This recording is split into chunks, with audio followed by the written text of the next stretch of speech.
বিশ্বের সাথে তাল মিলে যে ক্রিকেট খেলা খেলছে আমাদের বাংলাদেশের এই যুবক খেলোয়াড়রা, এটা কিন্তু আরাফাত রহমান কোকোর হাত ধরে হয়েছে।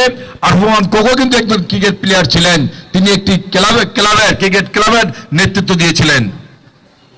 আজকে তার স্মরণে ঢাকা শহর সহ সারা বাংলাদেশে আরাফাত রহমান কোকোর সেই স্মরণে ক্রিকেট টুর্নামেন্ট হচ্ছে, বিভিন্ন টুর্নামেন্ট হচ্ছে। সম্মানিত এলাকার ভাই বোনেরা, আপনারা জানেন স্বাধীনতার পরে এই ক্রিকেট খেলাকে কিন্তু স্বাধীনতা পরবর্তী সরকার বন্ধ করে দিতে চেয়েছিল, বন্ধ করে দিয়েছিল। কারণ বলেছিল এটা পাকিস্তানের খেলা, কোন খেলা কোনো রাষ্ট্রের হতে পারে না। আমরা দেখেছি স্বাধীনতার পরে বাংলাদেশের যুব সমাজ, ছাত্র সমাজ কিন্তু বিপদগামী ছিল।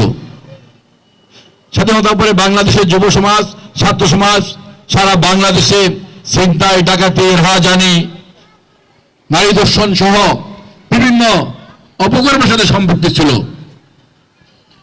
এমনি অবস্থায় ছিল, একদিন তৎকালীন স্বরাষ্ট্রমন্ত্রী বলেছিলেন ঢাকার বাইরে যুবলীগের সম্মেলন, আজকে ঢাকা শহরে যুবলীগ নেতারা সব ঢাকার বাইরে চলে গিয়েছে, এই কারণে ঢাকা শহরে আজকে কোনো ছিনতাই ডাকাতি হয়নি।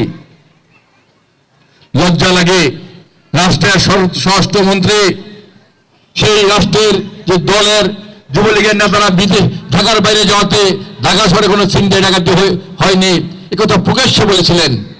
অর্থাৎ তিনি প্রকাশ্যে স্বীকার করেছিলেন যুবলীগের নেতৃবৃন্দ কর্মী হয়েছিল ছিনতাইকারী এবং ডাকাত। প্রিয় সাথী বন্ধুরা, দেশের যে অবস্থা কেউ কাকে মানেনি।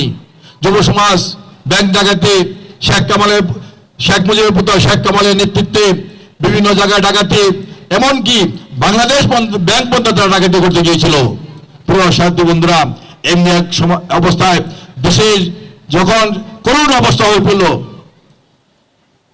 অর্থনৈতিক অবস্থা ভেঙে বলেছিল, বাংলাদেশে স্বাধীনতার পরে যে সাহায্য এসেছিল সেই সাহায্য দিয়ে কিন্তু বাংলাদেশ 10 বছর চলতে পারত। সেই সাহায্য কিন্তু সাধারণ মানুষ পায়নি। শেখ মুজিব নিজেই বলেছিলেন 7 কোটি কম্বল আসছে, আমি আমার কম্বলটাই পাই নাই, আমার ডাইনে চোর, বায়ে চোর, সামনে চোর, পিছনে চোর, আমার চারিদিকে চোর আর চোর। অর্থাৎ আওয়ামী লীগের সবাইকে শেখ মুজিব নিজেই চোর বলেছিলেন।